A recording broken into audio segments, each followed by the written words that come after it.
Hi ஃப்ரெண்ட்ஸில் எதை பற்றி பார்க்க போகிறோம் அப்படின்னா ஆவாரம்பூ தான். ஆவாரம்பூ வந்து நம்ம வந்து தலைக்கு தேய்ச்சி குளிச்சிருப்போம், அதாவது சீயக்காவோட போட்டு அரைச்சி. இப்போ வந்து ஆவாரம்பூ வந்து டீ குடிக்கிறோம். ஆவாரம்பூ வந்து ஃப்ரெஷ்ஷாக கிடச்சிதுன்னா அப்படியே தண்ணியில் போட்டு கொதிக்க வைக்கலாம். அப்படி இல்லை காஞ்ச மாதிரி கிடச்சிதுன்னா நல்லா பவுடர் ஆக்கி நம்ம டீத்தூள் மாதிரி அதிலே போட்டு ஃபில்ட்ரு பண்ணி குடித்தோம் அப்படின்னா என்னென்ன ப்ராப்ளம் ரெடியூஸ் ஆகுது அப்படின்னா நம்ம உடல் சூடு ரெடியூஸ் ஆகுது, நீர்க்கடுப்பு, அப்புறம் பித்த அதிகரிக்கிறது, அப்புறம் ஒழுங்கற்ற மாதவிடாய், அப்புறம் அதிகமாக உதிரப்போக்கு, அப்புறம் வெள்ளைப்படுதல் பிரச்சனை, குடல் புண், வயிற்றுப்புண், இந்த மாதிரி எல்லா பிரச்சனையுமே வந்து இந்த ஆவாரம்பூ டீ குடிக்கிறதுனால வந்து ரெடியூஸ் ஆகுது.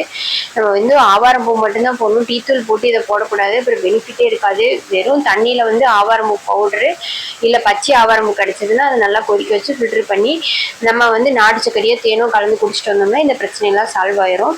ட்ரை பண்ணி பாருங்கள் ஃப்ரெண்ட்ஸ். லைக் பண்ணுங்கள், ஷேர் பண்ணுங்கள், கமெண்ட் பண்ணுங்கள், சப்ஸ்கிரைப் பண்ணுங்கள். பாய். உங்கள் ஸ்ரீ.